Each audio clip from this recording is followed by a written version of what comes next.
Ayan, magsimula na po tayo mag-gisa-gisa sa ating sangkap. Magluluto po tayo ng pansit bihon para pandagdag po sa taong mag-year in na po ang 2024 at i-welcome na po natin ang 2025.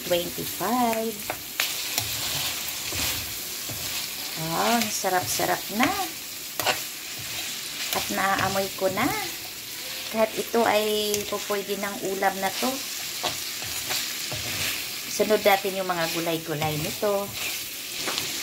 Ito na po, oh. Kahit ito lang, ulam na. Ilagay na po natin yung carrots. Saglit lang naman ito, half cook dapat lahat. Para maging crunchy po ang ating gulay. Yummy, yummy. Sunod natin ilagay ang bagyo beans. Dahil madali lang dito maluto. At panghuli natin, simple lang naman ang sahog na hinanda namin. Kami-kami lang din naman. Kunti lang niluto namin. Sayang naman pag hindi maubos, diba? Importante, meron tayong hinanda. Yun ang pinaka-the best.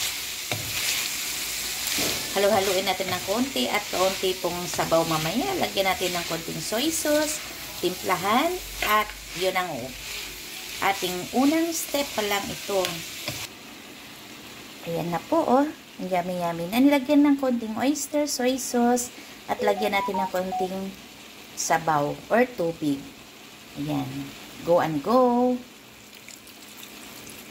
Ayan. Panghuli po natin ilagay yung mga dahon-dahon.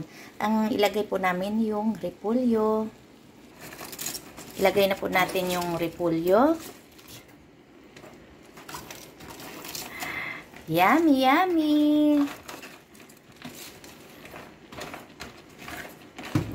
Ito, hinalo na natin yung lahat ng gulay. At after ma-mix natin to lahat, i-off na natin.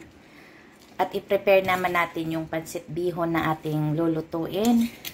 Para mamaya, tuloy-tuloy na po ang ating recipe. Nakakagutom na po, mga ka-friends, mga ka-idol dyan. Go and go lang po. Ayan, ilipat muna natin yung gulay para sa pangalawang step naman. Lulutuin na natin yung bihon. Kasi itong sabaw niya, ito po ang gagamitin natin para sa bihon na ating lulutuin. Kasi yung mga lasa po nito ay nandyan sa sabaw. Kaya yung sabaw maiwan, yung gulay tatanggalin po natin. Ganito po kami magluto ng bihon. Although may kanya-kanya po tayong style sa pagluluto. Pero yung sa akin po, ganito po. Ito na po yung pangalawa. Tinanggal na po namin yung gulay. Tapos nag-add lang kami ng konting tubig para maging kasya yung pansit bihon na aming ilagay. Kaya nag-add din kami ng yung shrimp, yung balat niya, yung katas, in-add namin para mas lalong delicious ang ating lulutuing pansit bihon. Ito po yung pansit bihon namin. Hindi pa rin tapos, pinapaluto pa lang. At kung sakali mang medyo maputla, pwede natin idagdagan ng soy sauce. Katulad nito, medyo maputla pa, so dagdagan namin ng konting soy sauce. Malalaman po ninyo kung luto na yung pansit bihon or pansit kanto na lulutuin nyo pag kinat po ninyo ang isang portion.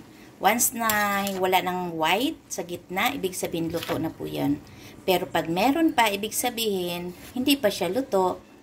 Once na mag-dry na to, tsaka natin ilagay yung gulay. Yan, i-add na po natin ang ating mga gulay dahil luto na po ang ating bihon. Ayan. Yummy-yummy na. Pwede na itong gawin nating rice kasi carbs din ito. Yan, halo-haloon natin. Kunti lang po ang aming niluluto. Pero I am sure may matira pa po nito sa totoo lang.